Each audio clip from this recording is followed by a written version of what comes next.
Hello and welcome to episode 2 of the Little Craft Room podcast. My name is Nicola. I am a Little Craft Room on Instagram, Ravelry, TikTok, YouTube, Twitch, loads of places. So despite this being episode 2, I'm actually going to have to do a little bit of an apology and a little bit of an explanation about episode 1. So episode 1 was this time last week, and the plan was always stream live via Twitch and then upload the video to YouTube afterwards, for anybody that doesn't have Twitch or doesn't like using it or whatever, and then I could have it on YouTube as well. I did not realise that there's a little box you've got to tick on Twitch in order for it to save your video and then allow you to kind of post it in other places. So episode 1 is now lost in the ether, never to be seen again. Oops. So oh well. I mean, I quite enjoyed episode 1. It was really nice, but we did have a couple of audio issues at the start. So oh well, nobody will now know the horrific audio problems that we had, but it's one of those things. But for anybody that wasn't here, the plan, like I said, is to upload to YouTube. So for any YouTube watchers, I might respond to things in the comments. I haven't managed to get any kind of comments actually appearing live in the stream. So it might just look like I'm just talking to somebody random, but I do that anyway, so it's fine. So yeah, the episode 1 content has now kind of been lost. I'm not going to go through the whole thing, but I basically just went through a top that I had just finished. Sadly, I don't have a picture of me wearing it because it has been raining pretty constantly since last week, and it's not really a rainy top. So this is where I try and hold it up in a way that looks nice. So it's the Upwards top by Lily Kate Makes. And I finished it last week. I was really happy with it. It's made in Fibre Space Vivacious 4-ply yarn, and I used a Spiced Plum as the main colour and then Heavenly for the I-cords. I really liked making it. It's the first time I've ever used an I-cord. Really enjoyed it. I did not enjoy doing the hem and using double point needles on the hem, working in the round. Apparently that's not my thing. I'm very much a circular needle for working in the round, but now I know that. I did, there were a couple of adjustments I made, really not very many. I made it slightly longer. I think I've got like a slightly shorter torso than most people, I think. I'm still working that out. But a lot of Lily Kate Makes' patterns have a slightly cropped fit, and it looks a little weird on me, so I just made it slightly longer. And I made it the non-reversible option. So one of the pattern features is that she includes some optional darts for the bust area. So normally if you don't include the darts, it's reversible. You can have the keyhole on either the front or the back. But if you add the darts, obviously you kind of have to pick a side. So I picked a side. I went for keyhole at the back. So that way around. But I loved this yarn, absolutely adored it. I've gone and bought some more Fibre Space yarn as a result. I believe it's merino off the top of my head, I think. But I absolutely adored it, and I don't know how well it's coming through on the camera there. Oh yeah, you can see it. It's not a solid colour. There's some really gorgeous variation in the yarn colour. There is some in the contrast colour as well, but because there's so much less of it here, it's more difficult to see. But I just adore this. It's coming through a little more. It's not quite got the proper colour. It's got almost like a purpley quality to it in real life. But yeah, I am absolutely in love with this yarn, and once it stops throwing it down, I'm sure that I will be wearing this top quite a lot. So yeah, that was my wearing top last week, so I did think I'd just clarify that, because I just really liked it and I thought it deserved to make it to the YouTube version of this podcast. So there we go, that was my last week's finished object, and it was the one I wore on last week's podcast. I am going to get a picture of me wearing it at some point when it doesn't look like terrible out there. Like I said, it has just been raining non-stop. So yeah, that was what I was wearing last week, and yeah, apologies for the YouTube people who are just going to start on this, but it means I can repeat myself and nobody can tell me off because there's no evidence. So now I will start on what I'm wearing this week. So I'm going to push back and show you. So this, let me straighten it off. Oh, it's actually a little short there. So this is the Rosebud Cardigan. I made this, I think it was May I finished this. It is by Knits and Knots. Designer's name is Janine Miska, I think. There's a very high chance I've pronounced that wrong, apologies if so. But I've actually made quite a few of her patterns, specifically the Rosebud patterns. So it uses, I think there's a couple of names for this kind of stitch. So this is a crochet. Some people call it the Rosebud stitch. I believe it's also referred to as the lemon peel stitch. It's basically in US terms, it would be single, double, single, double, single, double crochet stitches, just alternating. And I've made 2 sweaters of hers. Well, no, it's the same sweater but twice.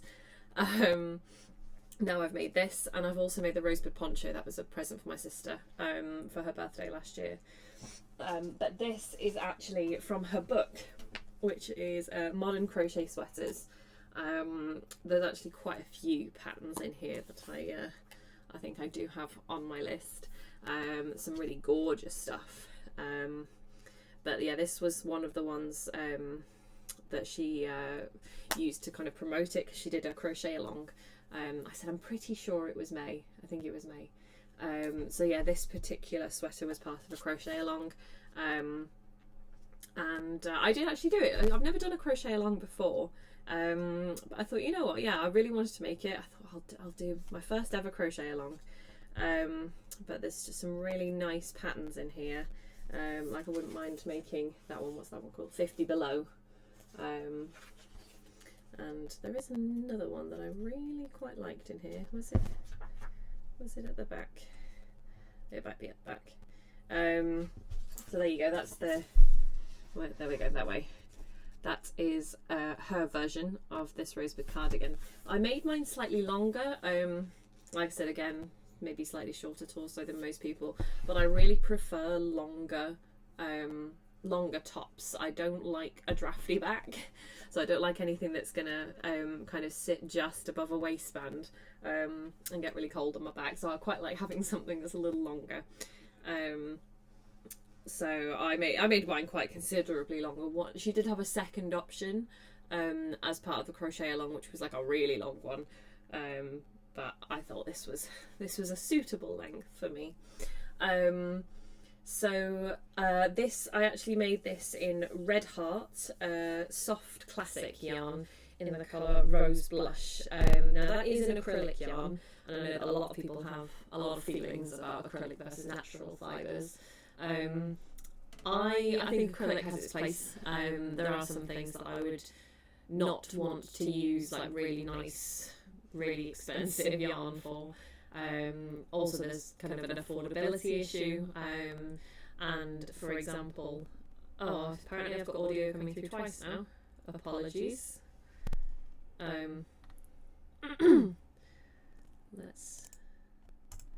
Let's try muting and unmuting. Has that solved anything at all? I don't know. How's it? Let me know. Nope, it's not fixed. Oh dear.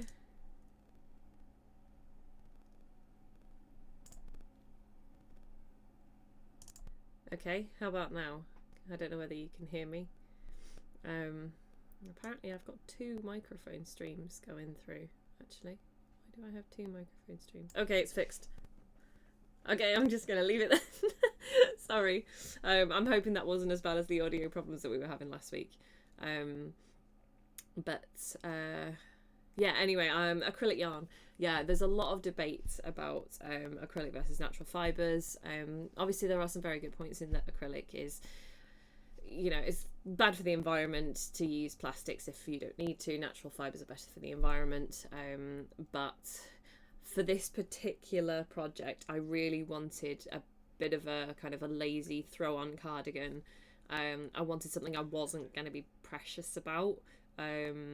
This very much was going to be a lounge around the house, just really not rough. I don't mind, I'm not going to rip it apart. But I didn't want something that I was going to be worried about damaging. And obviously with acrylic yarn being so much cheaper than natural fibres, and a little more, I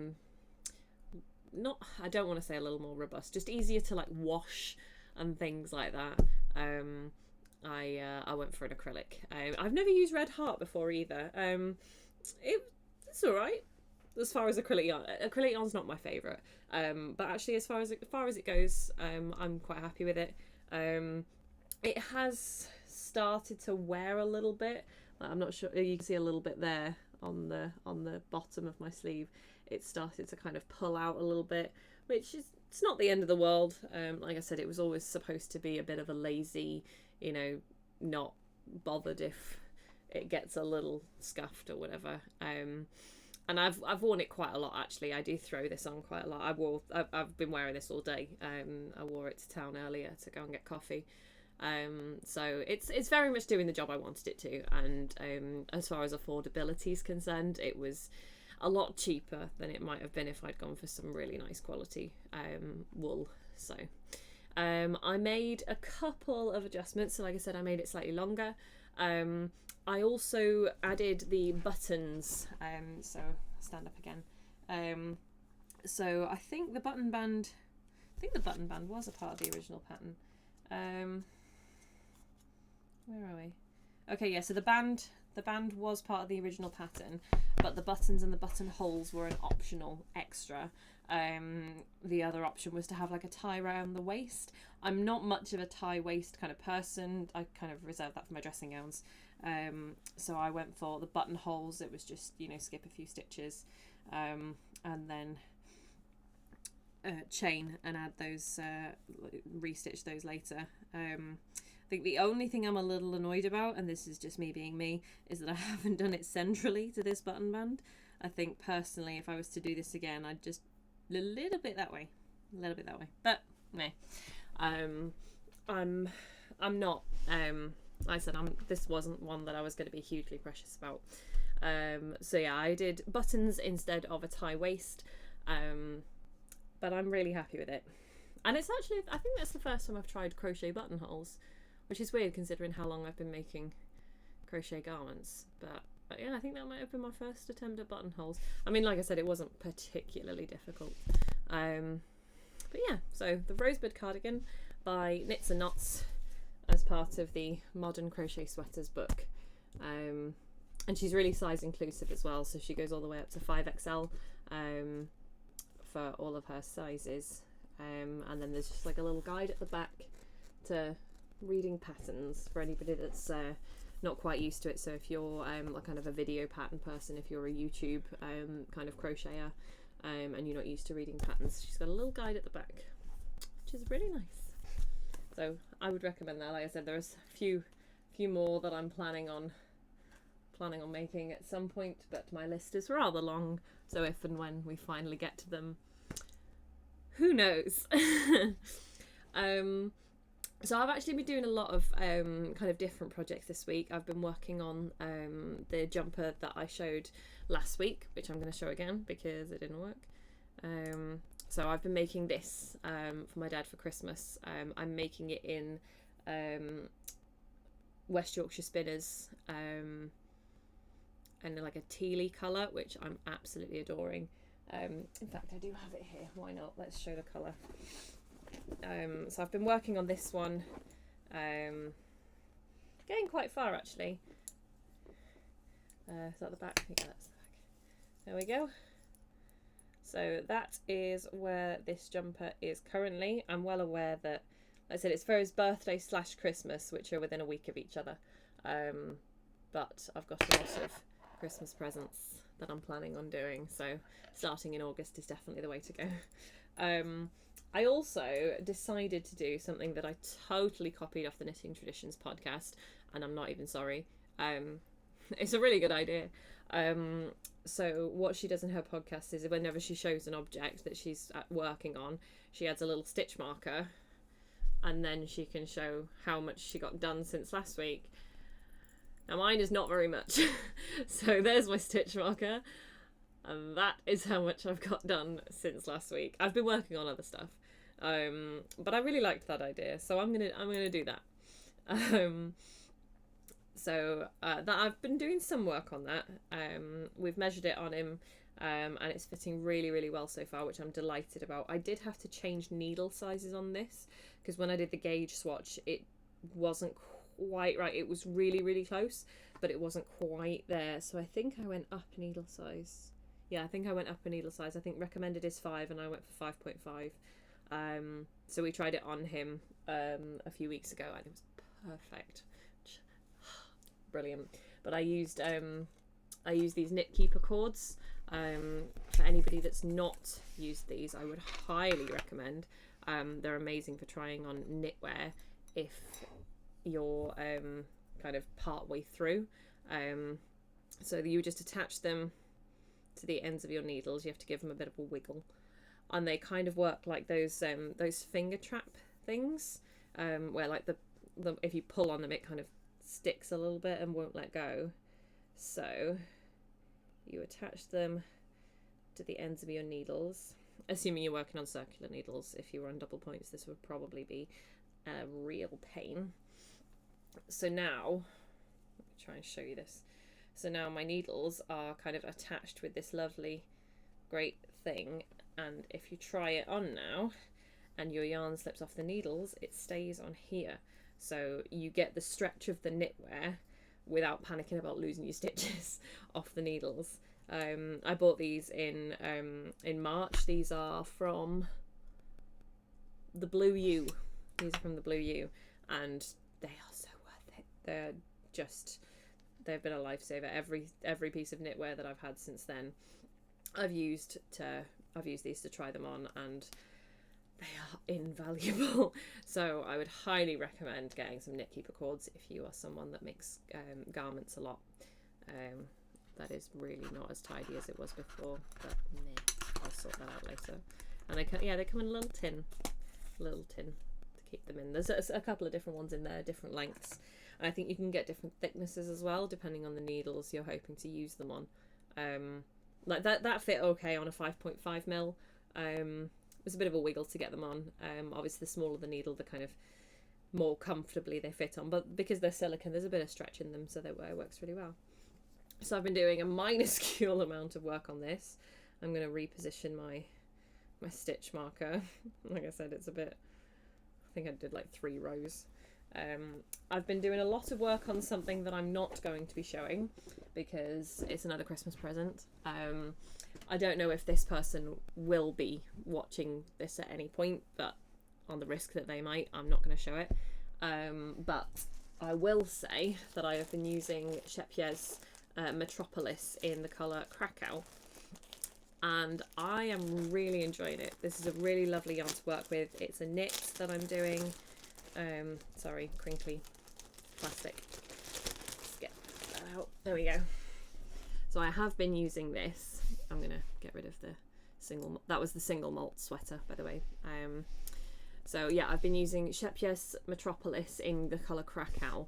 Now I have had some of this up here for quite a while. I'm planning on making one of the Jennifer Steingass sweaters. I believe Garden Gate is what I'm planning on using it for. I haven't got round to it. I'm still very much getting used to colour work knitting. I'm not quite at the stage where I'm happy to start making a jumper because I don't want to do it wrong. But I just loved the colour of this, so I thought let's try it out for this other project, and I'm really, really enjoying it. It's a little splitty for knitting, but not so much that it's like too difficult to work with. It's just a little bit, just if I'm trying to do any slightly more interesting stitches. But it is 75% merino and 25% nylon, which again, I know, you know, there's a debate on acrylic versus natural, but given that this person is not going to be really into their hand washing and their knits. I think a little bit of nylon content will help for the kind of easy care aspect of it. I'm always a little cautious when giving gifts, because I know that not everybody is going to be as kind of happy to devote the time to hand washing any really delicate wools and things like that. So it's always a consideration when I'm making a gift for somebody. I don't want to basically give them something that they're going to have to spend ages taking care of. But no, I'm really enjoying it. And with this project, I've been kind of holding it against my arms and my skin to see how it feels as a knitted fabric, and I love it. I'm really, really looking forward to being able to have this in the form of a sweater. It's actually kind of spurred me on a little bit. I'm really excited to start this sweater now, so I'm going to have to start practicing my colour work. That was another thing I mentioned last week as well. One of the things I'm hoping will help is this. So this is a tension ring that I was given by Dawn Gill Designs. She makes these and sells them on Etsy and things like that. That's the wrong way. It's supposed to be like that. So that if you're a lot of people don't like the yarn on skin feeling when they're holding their tension, but you can just hook it through. Try and show that there. But this version has 2 hooks, so the potential for colour work. I also tend to hold my yarn in my right hand when I'm knitting, so maybe it's going to help me master continental style knitting. Maybe that's optimistic of me, but that might come in handy for my colour work, because at the minute it's just a mess of threads everywhere. It's working. I've got a little practice square that I'm going on, and it's working. It's just not very quick at all, and I'm kind of having to swap all the balls of yarn over as I'm tangling them. I'm sure there's a better way to do it than what I'm currently doing. But hopefully I will get there, because especially with Jennifer Steingass, I've got a few of her sweaters in my queue and they are just beautiful. I love the yoke work, the colour work designs she has on the yokes. So one day it will happen. But for now, I'm really looking forward to this, because using it has made me it's renewed my motivation to get that done, because now I really want that sweater. So yeah, for the sweater that I'm planning on making, I've got it. That's this for the main colour, and then I do have like a contrast. I'm trying to get it without knocking everything else off. So same yarn, Shepheus Metropolis, but in Kota. I think they're all named after cities, but my geography is terrible, so apologies if I've pronounced that wrong. But yeah, so I'm using that as the main colour and that as the contrast colour, which I think will work very well. Really looking forward to that. So yeah, well, I'm not going to show you the project, which actually might be the theme for quite a few of these episodes. Like I said, I've got a lot of Christmas knitting I'm hoping to do. So the next few episodes might be, well, I'm not going to show you, but I'll talk about the it'll come to Christmas and I'll have like 7 projects that I'll be like, right, I can finally talk about all these now. But yeah, so that is what I've been using mostly this week, and really, really enjoying it. But one thing I have started, and this is a little bit of the first post-Christmas podcast. It'll be like an hour long. I said that like it wasn't an hour last week. I'll have to do loads of pictures though, because I will have sent these things to the recipients, so I won't have them to show you. So I'll just be like, so this one was da da da da, and this one was da da da. But hopefully I'll have like a lot of pattern reviews, and I'll be able to talk about all the yarns and things like that. So fingers crossed. But yeah, the first post-Christmas podcast should have plenty to talk about. But yeah, one thing I have started this week. Now this this has become a little bit of a running joke among me and my friends. You know how obviously if you've got like presents for people that don't know that they're coming, if like surprises, or you're making something for yourself, those ones you're like really, really motivated to do, you're always willing to do them. And then if you tell someone that you're making something for them, I don't know why, but the second they know that it's coming, it's almost like my brain goes, we're pretty easy on the deadline here for this one. That is the kind of the running theme for the project that I'm about to talk about. So my long-suffering boyfriend, about, I think it was 2 years ago now, I mentioned wanting to make him something, and he said, I wouldn't mind a blanket. So we looked at a few different patterns, kind of toyed with certain ones, and in the end we decided that I would kind of make one, like make up a pattern, and we thought about maybe a theme. Was there anything he wanted? No, he's quite a keen gamer. He quite likes his gaming. So if anybody is familiar with the Portal games, if you're not, they're kind of a physicsy based game, where you kind of have to puzzle your way out of certain situations, using specific rules and things. But he quite likes the Portal games. I'm planning on playing them myself too. They look like they're quite an interesting challenge. There are 12 kind of symbols that appear throughout the game, that you kind of see on the walls, that they're kind of clues as to some of the physicsy rules that you've got to use to help you figure your way out. But they're kind of these well recognised symbols for anybody that plays these games. So we decided that the blanket I would make would be these symbols as kind of like a graphgan kind of thing. So the design we ended up making was this. So 12 symbols, as you can see, and I'm going to do it in a 3x4 so that it's like quite a nice kind of body size blanket. So you've got this one here, this A with the circle, that's the Aperture Science logo, and that's kind of the factory that you're trapped in, that you have to work your way out of. And then there's just like little kind of references to other parts of the game. So this is the project that we decided on. Now, like I said, this was 2 years ago. I've had the yarn, I don't know whether you can just see it there. So this is all the Portal blanket yarn that I have had for those 2 years. It's been slow going, and it's entirely my fault. But what I decided to do, I toyed with the idea of doing a corner to corner. I've never done a corner to corner.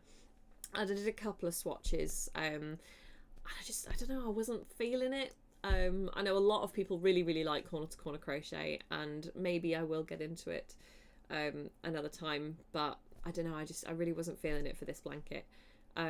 So I decided to just do single crochet and then change colour and work it like a bit like pixels for anybody who's not really into crochet all that much. So basically whenever I changed pixel, I would change colour.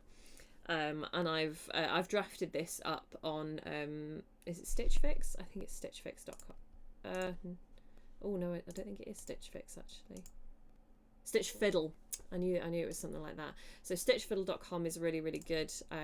It's a free service that allows you to basically turn something like that into like a grid pattern. So you could do it for cross stitch as well if you're a really cross stitchy person. But this worked for the style of crochet that I was hoping to do. I mean, it would work for corner to corner as well. You would just do each little square as the colours. So I've done a lot of work on refining the colours. I really liked the idea of having not loads of different colours on it. I wanted it to be mainly black and white, just with like the occasional pop of colour. So this was the design we went with. To date, so 2 years, this has been in the works for. To date, I have made 2 of these squares, so we're averaging about a square a year, so it's going well. And like I said, this has kind of become a bit of a running joke among my friends. I'm like, oh, I'm gonna start a new project, and then my friends are like, oh, when are you gonna do the Portal blanket? I'm like, we don't talk about the Portal blanket. It will get done. So I have the squares that I finished here.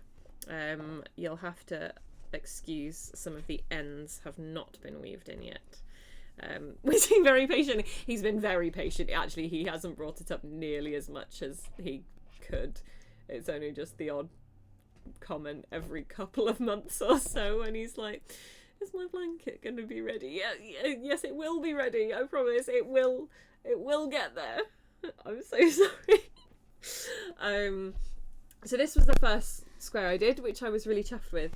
So this is known as a companion cube. Like I said, I'm not going to spoil the game. If you want to know, you'll have to play it.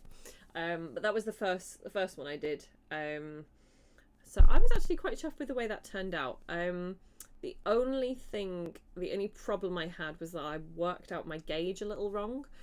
So that is slight. I don't know how well that comes across. It's ever so slightly rectangular.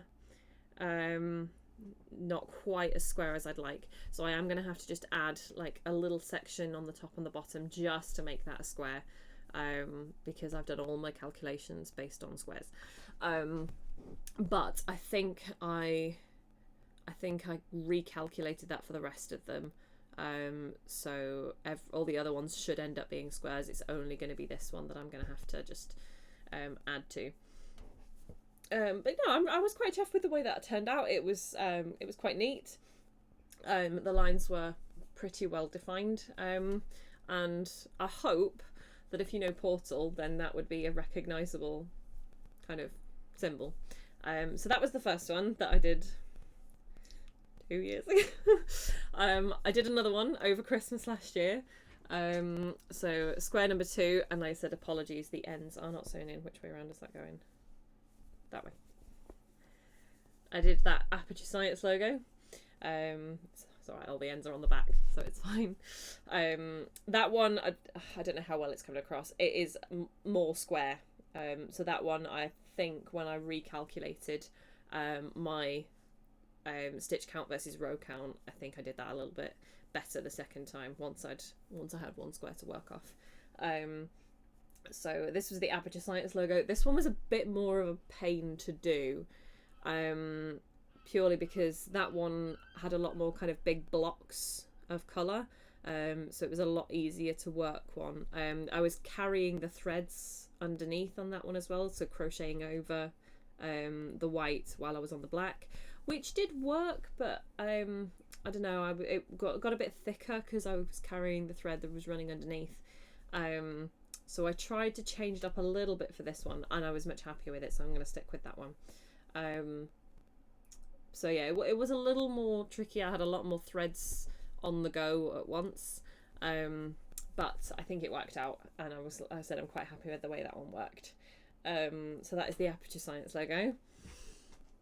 And as of about 2 hours ago, I've started the third Portal square, which I haven't actually told anybody yet, so my friend group might find that to be cause for celebration, particularly my boyfriend. So the third Portal square is, there we go, yay! Yeah, I've started. I've just upped the average time to more than a square a year, sorry. So that is the third one. I'm on this one now, this bottom one, the cake. So that is the one I'm currently working on.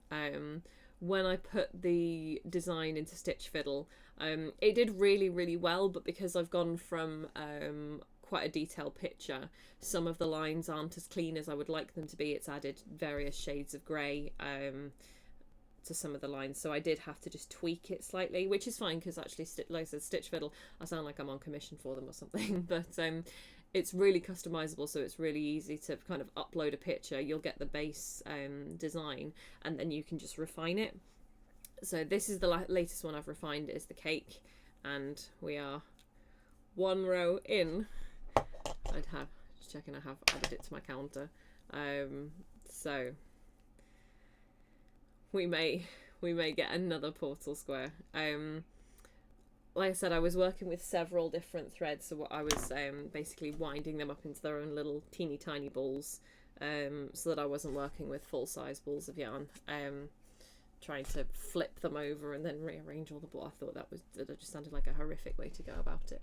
I'm using Stylecraft Special DK for this as well, and hopefully it should make for quite a nice blanket. I'm planning on killing it as well, which to anybody not familiar with that, sounds really violent.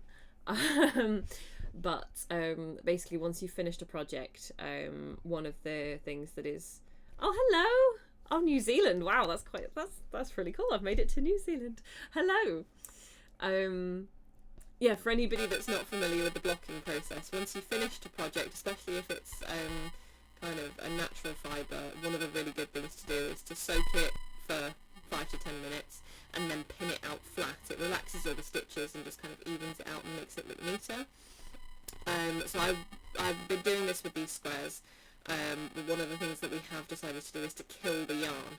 So that is that's a process for acrylic yarn specifically, where I'll pin it out and then I'll get the iron and actually just really gently, with a tea towel over the top, just really gently iron it, kind of. So with this being plastic, it does melt the acrylic. Not hugely, it doesn't end up as like a bubbling mess on the floor. There's a little echo coming through. Oh, I'm so sorry. Is it like a consistent echo, or does it keep coming in and out? Because this just doesn't seem to have any... I'm not changing any of these settings. Oh, it's roboty again. Oh, we had the robot last time. I feel like we should name him. He's doing just as much talking as I am at this point. We thought we might have sorted the robot issue, but apparently not. Consistent. Oh, great. Oh, it's a different robot. A different robot sound. More robotic than echo. Alright, let's try muting. How about now? Just turning it off and on again. That's my go-to. Just turn it off and on. Let's see what happens. Oh, I've got a yes and a no. Alright, well, what I might do is I might finish talking about this, and we'll have a little tea break while we try and sort out the audio issues, and then I will continue talking about the quarter blanket. So, yeah, I sound like a robot. Yeah. Okay, apologies. We'll have a short break, try and sort out the audio, and I'll be back in about 5 minutes.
Okay, we're back. I'm hoping that this is now sorted. If anybody could let me know, that would be very much appreciated. Better. Yay! Okay, fabulous. Like I said, apologies for the sound issues. We had similar things last time. We're not sure what's causing the robot kind of sound. We thought we'd managed to fix it for this podcast. We thought we'd figured it out, but apparently not. Oh well. Anyway, where was I? Yeah, we were talking about killing the yarn. Sounds way better. Good. I'm really glad to hear that. Yeah, so when I block the portal blanket, what we decided to do was kill the yarn. So I will iron it. It melts the acrylic fibres together just ever so slightly. Like I said, you don't end up with like a plastic puddle on the floor, but it just melts the fibres together a little bit, and that it's permanent.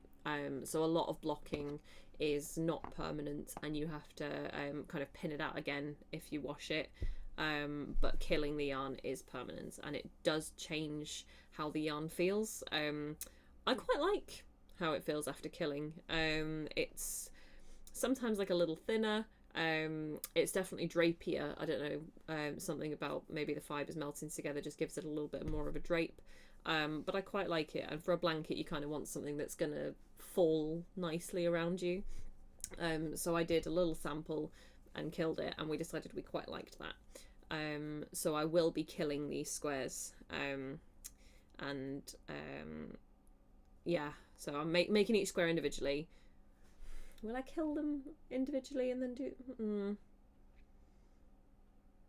Maybe. Yeah, I think I will kill them individually and then join them together with some black borders, and then maybe kill the borders, because I would... Yeah, I think I'd prefer to know that they were exactly the same size before joining them. And that would make my life so much easier when I join them. So yeah, I think I'll kill them individually first. Does it add any weight? It doesn't seem to add any weight to it. It feels about the same. I don't think I've got my killed. Oh no, I do actually. No, we did. Yeah, this was the sample that I killed. So I'm pretty sure. Yeah, this is the same yarn. I will have used the same hook. So everything about this should be exactly the same. But, and I don't know how well that's coming across. I mean, obviously one's a much bigger sample, but I don't know I don't know how well you can see that, but that is much drapier than that. This is still a little bit stiff. You can see it's kind of holding some of its shape a little bit, whereas this is a lot more flexible. It doesn't seem to add any weight to it. I think it just melts the fibres that are there together. And yeah, it does seem to have a much nicer drop to it, which was one of the reasons I kind of suggested it as an option. I was like, I think we should kill this because it does seem to just drape a little bit nicer. So yeah, we're going to kill the yarn, which, like I said, to somebody who's never really heard of that process before, it sounds so violent. We're going to kill the yarn. It sounds like a really scary thing to do, like you've done it wrong or something like that. But it does give quite a nice quality to it. So I think it really just depends on what you're after of the finished fabric. But yes, I will be killing the yarn. But murdered yarn, yeah, it does. Like I think that's one of the things that kind of freaked me out a little bit when I first heard of it. So I'm going to be talking and stitching at the same time now. When I was first looking into the project and deciding on my blocking process, I'd never really thought about blocking acrylic yarn before. I know that a lot of people don't bother because it's one of those things, like when you rewash it you'll have to block it again, and with acrylic it doesn't act in the same way as natural fibres. They just behave very differently, and natural fibres tend to respond better to blocking. and acrylic doesn't, unless you're killing it. And you can do kind of like a partial kill. This sounds like such a weird thing to be talking about, killing and partially killing yarn. You can do like a partial kill where you can steam it, and I mean, it's pretty much what it says on the tin, where you can slightly melt the fibres together, but not quite as much as like a full kill. So that, I mean, I don't think I tried a partial kill. No, I feel like I did. I feel like I must have tried a partial kill and decided that it wasn't quite as dead as I'd liked. Yeah, I remember reading about blocking acrylic yarn, and they were always like, oh yeah, be really careful if you're going to steam it, be careful not to kill your yarn. And it was framed as just this terrible thing, you know, you're going to kill the yarn and it's going to be ruined and your project's going to be ruined and you'll never recover, blah, blah, blah. But I did then find something that said, actually, you know, it's not.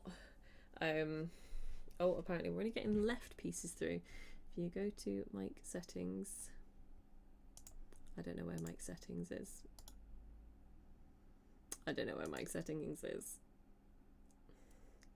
Oh, there we go. Mic settings. Oh, apparently that's not an option. Okay, I can't find the mono versus non-mono setting. Apologies. Okay, yeah. Where was I? Yeah, I read something about how, you know, killing the yarn, it's not as terrible, it's not as world-ending as a lot of places might make it seem, and that it is a genuine technique sometimes, depending on what you're actually after from the final product. And it was a weirdly scary thing to do for the first time, which was stupid because I literally just made a swatch deliberately to test it out. You know, I wasn't risking anything. You know, I hadn't picked my favourite sweater to try and iron it and just ruin it if it doesn't work. But it was weirdly nerve-wracking because I think it's just the phrasing. I think it's the idea of it being called killing it. I mean, it was really anticlimactic once I'd actually tried it, and you know, the world didn't end, nothing set on fire, the house didn't collapse. I just ended up with a really nice drapey piece of yarn. So we kind of debated for a little bit, and I think that might have been partly my fault for saying, well, we've got the option to kill the yarn. I had to be like, but it's not bad. Would you like me to kill your yarn for you that you spent all this money on? No. So yeah, I've never killed a project before, a whole project. I've only really done that one little square, so it'll be really interesting to see how it works on a larger scale. I'm really looking forward to it. But yeah, bless him, he's been very patient waiting for this blanket. I think one of the reasons I think that it's taken me so long, it's not even that I don't like it. I'm really looking forward to seeing how it turns out. I think it's going to look awesome when it's done, because, you know, the squares that I've done so far, I'm really pleased with how they've come out. I think what's holding me back from it is just how it's not really fiddly, but it's not the easiest one to just do and just work on. Like I said, because I'm working from several different strands of yarn at the same time. So when I do this one, once I've got that kind of bottom black line out of the way, I'll have one separate strand of black for the side of the cake, and then another kind of black for that middle band of like cream in the cake. So and I'll also have a white there, a white for the middle, and a white for that side. So I'll be working on 5 different strands of yarn at that point. I think that's where my reluctance comes from. It's nothing to do with the design. It's nothing to do with like the yarn. I think it's just logistics. And because I end up with so many different strands at the same time, it's not something that I can just pick up, do a couple of rows of, like if I'm distracted by something else. So I did mention in my first podcast I'm actually a secondary school teacher, which means I'm very busy, generally as a person. and during the week I can be quite preoccupied, and sitting of an evening and working on something that's going to involve a lot of a lot of my mental capacity, a lot of my thinking. It's not something I really find relaxing, if I've been kind of switched on and like go all day. So I tend to reserve these for the holidays, the school holidays.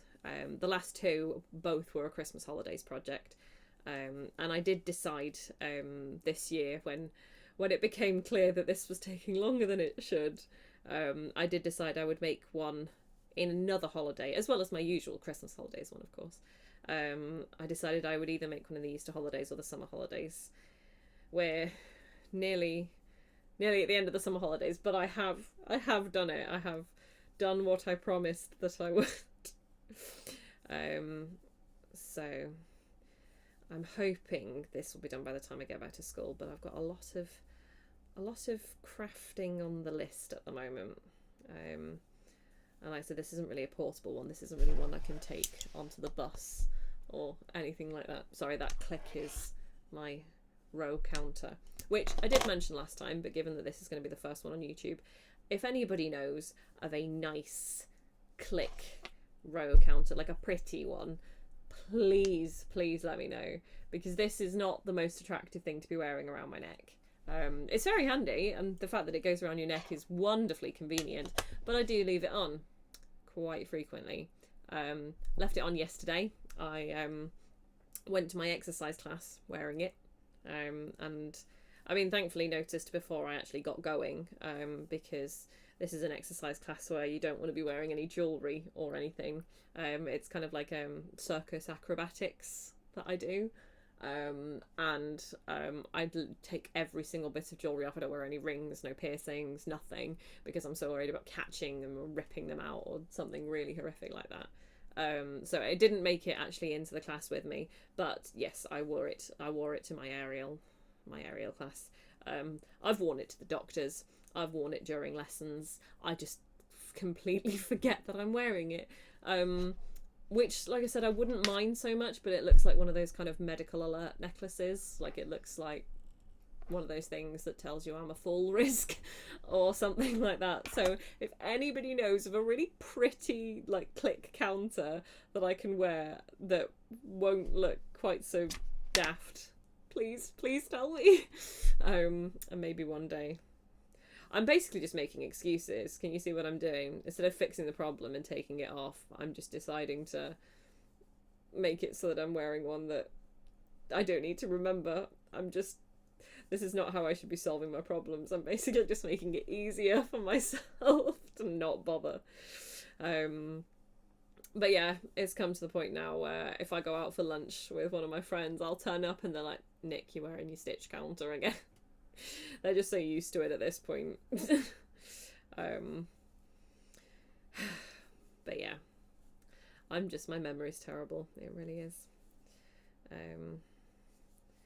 And like I mean, I did mention this last week as well. There are some gorgeous row counters that you can get that work as stitch markers as well, and then you slip it into a different loop when you go on to the next row. So, you know, they're very pretty. I'm not sure how they'd work for crochet, because I believe they kind of sit on your knitting needle, so I'm not sure whether it would work for crochet, although I'm sure there's a crochet variant out there. But there's something about the clicking that kind of, I don't know, I find really satisfying. I find it really helpful to know that I've changed row. So I quite like the click, but then there must be some nicer click counters out there. It's not like people don't use them. I mean, you know, you always get them, you know, people counting people in and out of buildings, and, you know, sports people use them. There must be some nicer ones. Like, somebody needs to invent some really, really nice click counters. If I had any skill in that kind of thing, I feel like I'd do it myself, but I don't think that's my forte. I do have some functional necklaces that work really well for the stitching. I've got a magnetic necklace, which just looks like a big red pendant. but there is a magnet in it, and that kind of blew my kids' minds at one point. I think I had a pen or something in my hand, and I needed a free hand, and I just went, oh, and just stuck it to my neck and just carried on. The kids are sat there like, what did you just do? I always like doing that. It was really fun. So I just need one that works as a stitch counter, and then I can just wear it all the time. And then if I do decide to sit down for 5 minutes, I can just go, just confuse the kids with what the clicking sound is.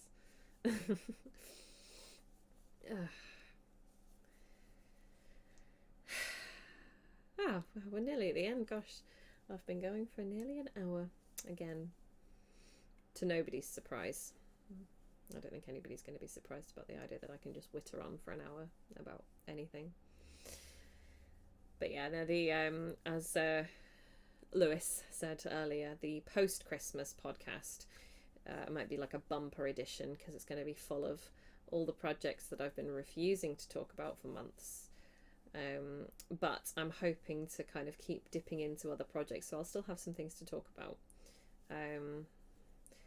Because otherwise this podcast is going to get really boring if I'm just sat here going, well, I can't tell you about anything that I've been making. I used to be fairly monogamous, actually, as a crafter. I say monogamous. I used to have 2 projects that I would have on the go consistently. I'd have a big one, usually some kind of blanket, and then I'd kind of have little ones, like one little one on the go at the same time, and then I'd finish that and have another little one, usually amigurumi style ones. And I really liked that, because if I wanted a break from the big project, I'd just do a bit on the little project, and vice versa. And I don't know, I think since lockdowns in recent years, I've just had a lot more projects on the go. In fact, should we see how many projects I've got on the go now? And I'm actually going to include the portal blanket. I don't normally include that. I kind of just pretend that that's not what I have on the go. So I've got the portal blanket, Christmas surprise, Dad's jumper. I do have a top that is currently sat in the naughty corner because it wasn't doing what I wanted it to. So that's been kind of sat there thinking about what it's been doing for a few months. I've got that one. That might be it. It's not terrible. 4. That's not awful. I think it's only 4. I've got some interesting ones coming up as well, which I'm probably going to save for next week's podcast.